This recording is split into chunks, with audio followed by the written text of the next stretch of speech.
नमस्कार, KP news 24/7 में आपका स्वागत है। मैं हूं आयुषी विजयवर्गीय आपके साथ। तो चलिए खबरों के सफर की शुरुआत करते हैं और सबसे पहले एक नजर हेडलाइंस पर। पेड़ पौधे लगाकर अपनी भूमि को हरा भरा बनाना चाहिए, मंत्री ईश्वर खंड्रे का आग्रह। डॉक्टर गुरुपादप्पा नागमारपल्ली सहकारी अस्पताल में राष्ट्रीय डॉक्टर दिवस मनाया गया। राष्ट्रपति मुर्मू 20 जैनों कुरुबा कोरागास के साथ बातचीत करेंगे। जल विवादों को निपटाने के लिए तमिलनाडु के साथ बातचीत के लिए तैयार डिप्टी सीएम डीके शिव कुमार।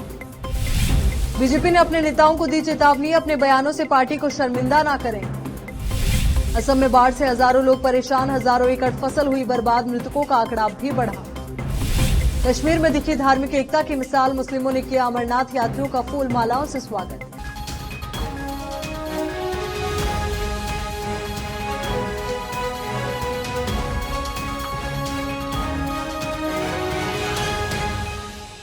अब देखते हैं समाचार विस्तार से। वायु, भोजन और जो पानी हम पीते हैं वो प्रदूषित हो रहा है। पर्यावरण हमारी सांस है, इसलिए हमें अधिक से अधिक पेड़ पौधे लगाकर अपनी भूमि को हरा भरा बनाना चाहिए। वन, पर्यावरण एवं जीव विज्ञान मंत्री एवं बीदर जिला प्रभारी मंत्री ईश्वर खंड्रे ने कहा कि वो शनिवार को कर्नाटक वन विभाग कलबुर्गी वृत्त बीदर की ओर से रेशम विभाग कार्यालय परिसर कोलार के बीदर में आयोजित वन महोत्सव कार्यक्रम का उद्घाटन करते हुए बोल रहे थे। जिले में आज 5 लाख पौधे लगाए जाएंगे और 1 से 7 जुलाई तक एक सप्ताह तक चलने वाले वन महोत्सव के दौरान एक सप्ताह में राज्य में 1 करोड़ पौधे लगाए जाएंगे और राज्य में 5 करोड़ पौधे लगाने का लक्ष्य है। अगले 2 महीनों में उन्होंने कहा कि इस पृष्ठभूमि में सभी को इसमें हाथ मिलाना चाहिए। उन्होंने कहा कि पिछली बार वन महोत्सव के दौरान लगाए गए सीसी द्वारा संरक्षित पौधों और पेड़ों के बारे में कोई जानकारी नहीं, इसलिए इस बार लगाए गए पौधों को एडिट जोटा से जीआई टैग किया जाएगा ताकि आने वाले दिनों में हमें जानकारी मिल सके कि कितने पौधे लगाए गए हैं। हमने जो पौधे लगाए हैं उन्हें संरक्षित किया गया है। बीदर जिले के लोग पेड़ पौधों की बहुत देखभाल करते थे, लेकिन अब जैसे जैसे शहर बड़ा हुआ है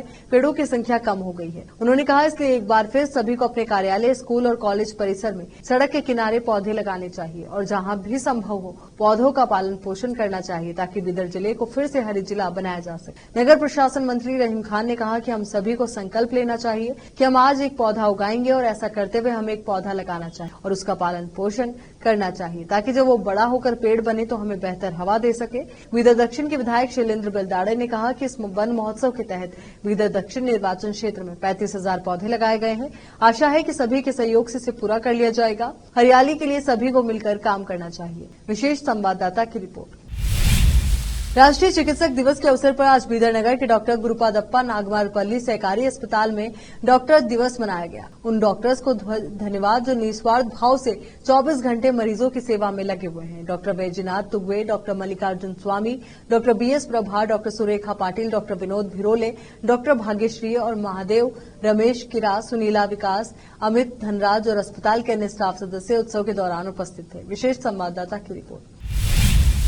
अब देखते हैं राज्य के अन्य क्षेत्रों के समाचार। मैसूर क्षेत्र में आदिवासी समुदाय जो लंबे समय से अपने बुनियादी अधिकारों और विशेष अधिकारों से वंचित होने का रोना रो रहे हैं, अब खुश है क्योंकि वे 3 जुलाई को बेंगलुरु में राष्ट्रपति द्रौपदी मुर्मू के साथ बातचीत करें। मुर्मू कर्नाटक के विशेष रूप से कमजोर जनजातीय समूह आदिम जनजाति के सदस्यों से मुलाकात करें। आदिवासी लोगों को उम्मीद है कि पीबीटीजी, जिससे जीनो कुरुबा और कोरगा समुदाय शामिल है, के माध्यम से सशक्तिकरण के उनके सपने जल्द ही सच होंगे। मैसूर में कर्नाटक जनजातीय अनुसंधान संस्थान ने राष्ट्रपति के साथ बातचीत के लिए कोरागा और जीनू कुरुबा समुदाय के 20 सदस्यों को चुना है। इन समुदायों के सदस्यों ने वन अधिकार अधिनियम 2006 को लागू करने में क्रमिक सरकारों की विफलता के कारण उन्हें सामुदायिक व्यक्तिगत अधिकारों से वंचित करने के कारण राष्ट्रपति को अपनी दुर्दशा से अवगत कराने का निर्णय लिया है। जनजातीय निदेशालय ने मैसूरू, कोडागू, चामराजनगर, उडुपी और दक्षिण कन्नड़ जिलों में फैले 36,000 की आबादी वाले जीनू कुरुबा समुदाय और 14,500 की संख्या वाले कोरागा को आदिम जनजाति के रूप में मान्यता दी है। इन दोनों समुदायों की कई महिलाएं हिंदी और अंग्रेजी बोल सकती है और उनमें से कुछ को राजभवन में बातचीत कार्यक्रम के लिए चुना गया है। वे अपनी समस्याओं की ओर केंद्र और राज्य सरकारों का ध्यान आकर्षित करने के लिए राष्ट्रपति को एक ज्ञापन सौंप सकते हैं। जीनू कुरुबा के चंद्रू ने कहा कि जब उन्हें राष्ट्रपति से मिलने का निमंत्रण मिला तो वो रोमांचित हो गए। कोडागू में वन अधिकार अधिनियम के तहत केवल 20% आदिवासियों को जमीन दी गई, लेकिन उनके पास सामुदायिक अधिकारों का अभाव है। एचडी कोटे, पेरियापटना, विराजपेट, सोमवारपेट और चामराजनगर जिलों के कुछ हिस्सों में आदिवासी अभी भी पीड़ित हैं, क्योंकि सरकार की कल्याणकारी योजनाएं अभी तक उन तक नहीं पहुंच पाई है।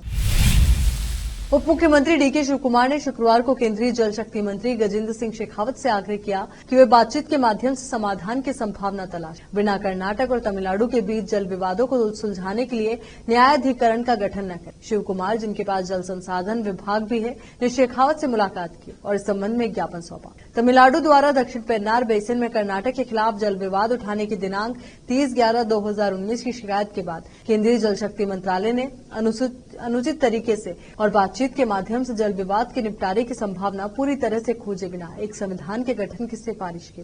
अंतर्राज्यीय नदी जल विवाद अधिनियम 1956 के 4(1) के तहत न्यायाधिकरण इस संबंध में मंत्रालय ने सुप्रीम कोर्ट के समक्ष एक बयान दिया और बयान के आधार पर अदालत ने 5/7/2023 से पहले न्यायाधिकरण के गठन का निर्देश देने की बात शिव कुमार ने कही। डीवाई सीएम ने विस्तार से बताया कि अधिनियम के तहत कानूनी आदेश पहले बातचीत के माध्यम से समाधान ढूंढना है और केवल इस बात से संतुष्ट होने पर कि बातचीत विफल हो गई है, केंद्र सरकार को एक न्यायाधिकरण का गठन करना उचित होगा।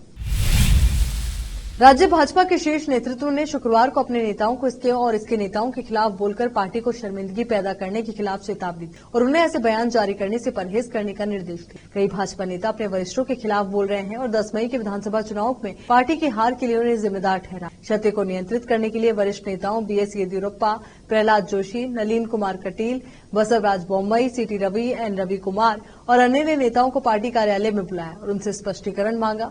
बैठकों के बाद येदियुरप्पा ने मीडिया से कहा, हमने सभी नेताओं से कहा है कि वे ऐसे बयान जारी न करें जिससे पार्टी को शर्मिंदगी हो, अन्यथा उनके खिलाफ कार्रवाई की जाएगी। चलिए यहाँ पर रुकेंगे, एक छोटे से ब्रेक के लिए जल्द हाजिर होंगे। हिंदुस्तान के हर कोने में हम हैं मौजूद, 24 घंटे हालात पर गहरी नजर, खबरों से जुड़े चुपते सवालात और आपको दिखाता है धार्मिक, सामाजिक, राजनीतिक, लोकल और इंटरनेशनल न्यूज की सबसे बेहतर कवरेज जो आपको रखती है हर पल बाखबर। देश और दुनिया भर की खबर के लिए देखते रहें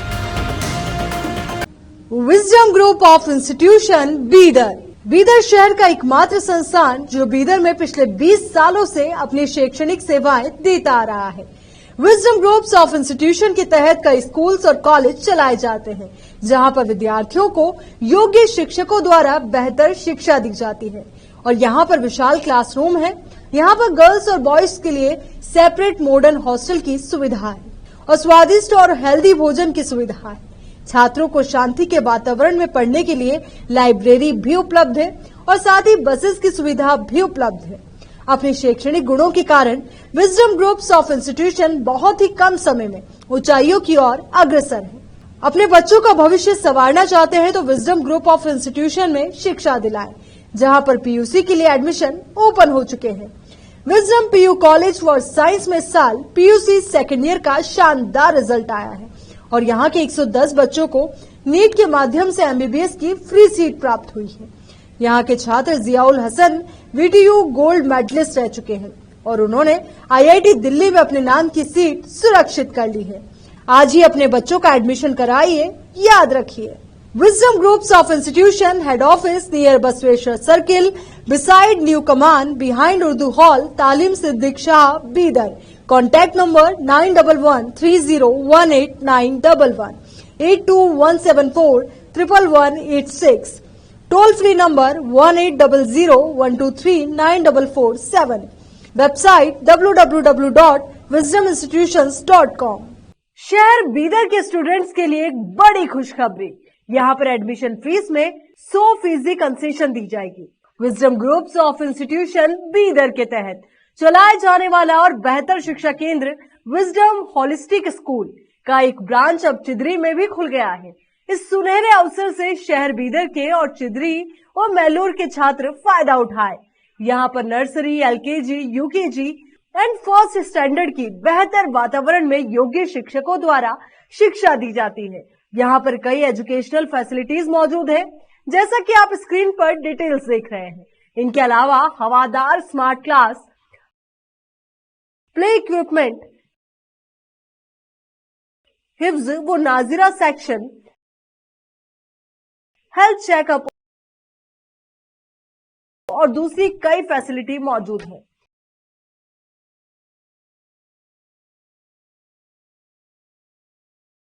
विजडम होलिस्टिक स्कूल की एक ब्रांच बीदर के फेमस इलाके चिदरी में खुल गई है, जहां पर एडमिशंस ओपन हो चुके हैं। अपने बच्चों की अच्छी शिक्षा के लिए आज ही विजडम होलिस्टिक स्कूल में एडमिशन दिलवाएं।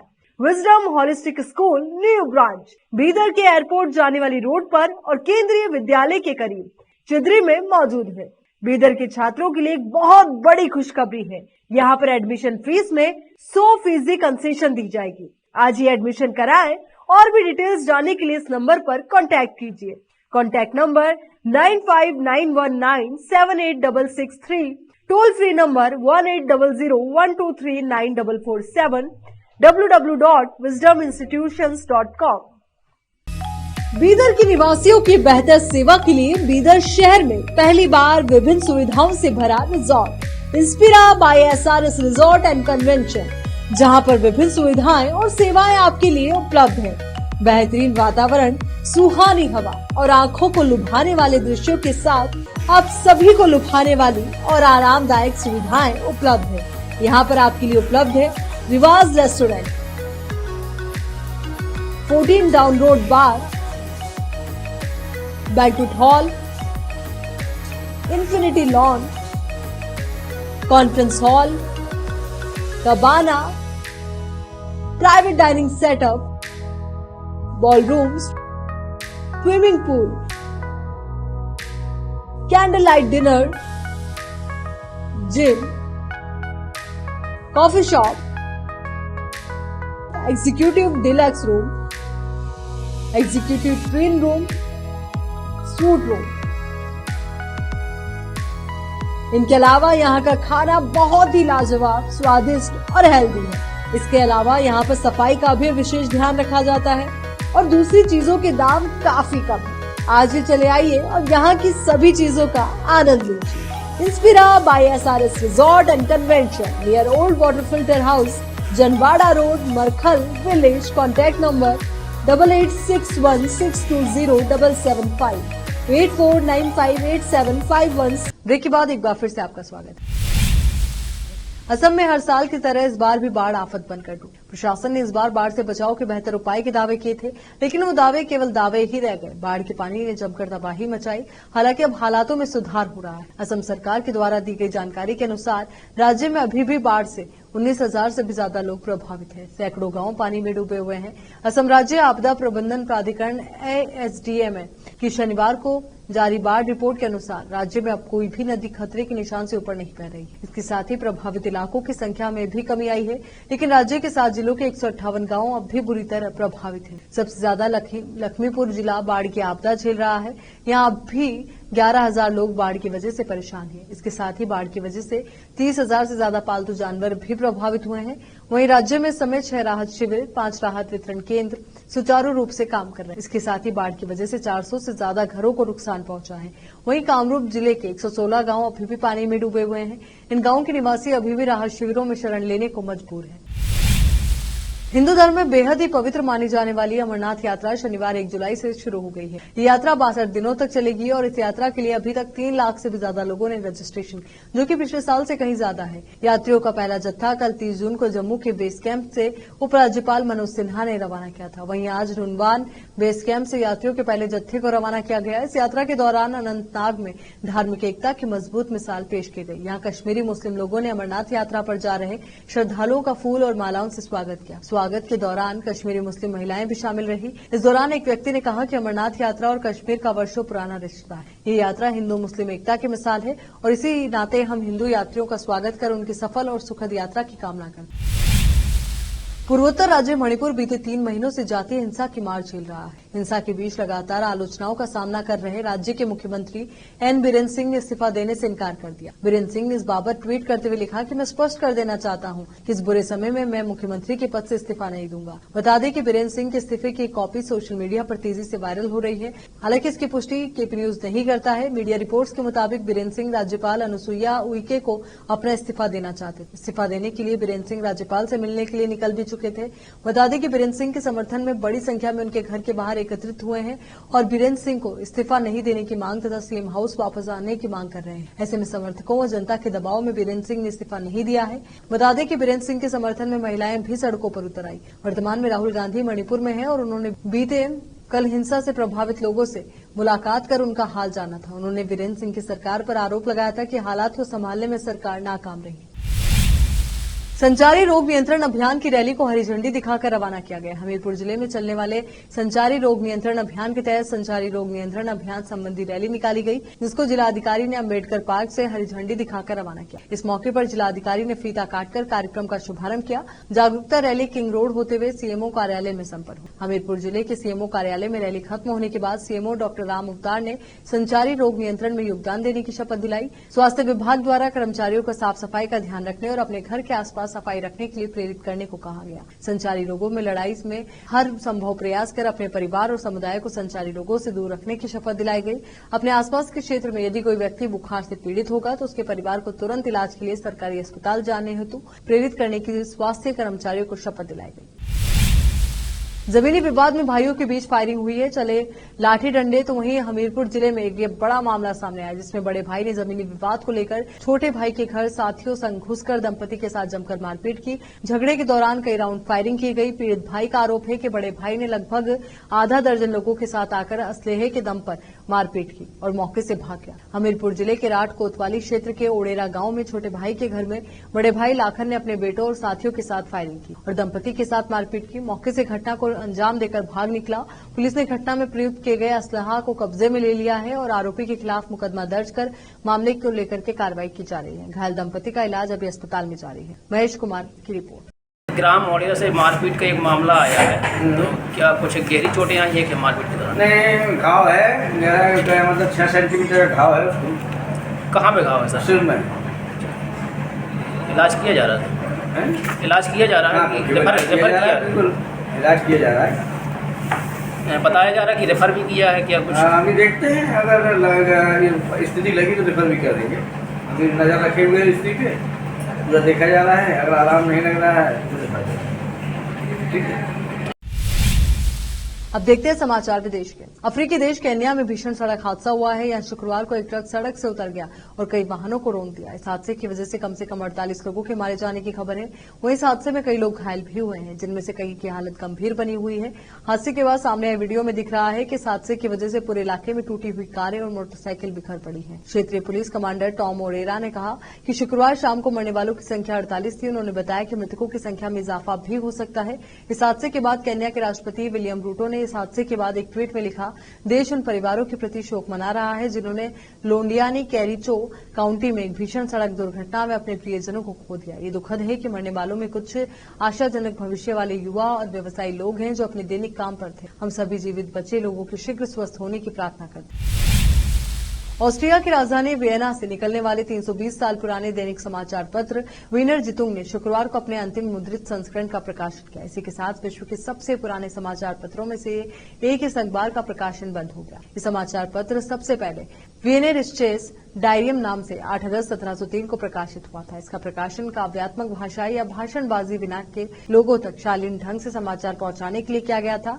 इस समाचार पत्र के आखिरी संस्करण के पहले पृष्ठ पर लिखा है, 320 साल, 12 राष्ट्रपति, 10 सम्राट, 2 गणराज्य, एक समाचार पत्र। विनर जितुंग का स्वामित्व ऑस्ट्रेलिया सरकार के पास है, लेकिन संपादकीय रूप से स्वतंत्र है। हाल ही में एक ताजा कानून के कारण राजस्व में भारी कमी आने के बाद ये अखबार आर्थिक कठिनाइयों से जूझ रहा था। नए कानून के तहत कंपनियों को मुद्रित संस्करण में वाणिज्यिक रजिस्ट्री में परिवर्तन प्रकाशित करने के लिए भुगतान करने की आवश्यकता को समाप्त कर दिया था। दुनिया तेजी से डिजिटल हो रही है, ऐसे में ये अखबार ऑनलाइन माध्यम से अपना संचालन जारी रखेगा और इसका एक मासिक संस्करण भी प्रकाशित करने की योजना है। चलिए अब एक नजर डालते हैं फिल्मी समाचारों पर। गदर 2 की रिलीज से पहले अमीषा पटेल ने लिया मेकर्स से पंगा, खुलेआम सुनाई खरी खोटी। अब समाचार खेल जगत से हैं। टीम इंडिया ने जीता एशियाई चैंपियनशिप, पीएम मोदी ने भी दी बधाई। आखिर में देखते हैं समाचार बाजार के। जून में जीएसटी कलेक्शन में आया 12% का उछाल, सरकारी खजाने में आए लाखों करोड़ों रुपए। चलिए एक बार फिर से नजर डालते हैं हेडलाइंस पर। पेड़ पौधे लगाकर अपनी भूमि को हरा भरा बनाना चाहिए, मंत्री ईश्वर खंड्रे का आग्रह। डॉक्टर गुरुपादप्पा नागमारपल्ली सहकारी अस्पताल में राष्ट्रीय डॉक्टर दिवस मनाया गया। राष्ट्रपति मुर्मू 20 जैनों कुरुबा कोरागास के साथ बातचीत करेंगे। जल विवादों को निपटाने के लिए तमिलनाडु के साथ बातचीत के लिए तैयार deputy CM DK Shiv Kumar. BJP ने अपने नेताओं को दी चेतावनी, अपने बयानों से पार्टी को शर्मिंदा न करें। असम में बाढ़ से हजारों लोग परेशान, हजारों एकड़ फसल हुई बर्बाद, मृतकों का आंकड़ा भी बढ़ा। कश्मीर में दिखी धार्मिक एकता की मिसाल, मुस्लिमों ने किया अमरनाथ यात्रियों का फूल मालाओं से स्वागत।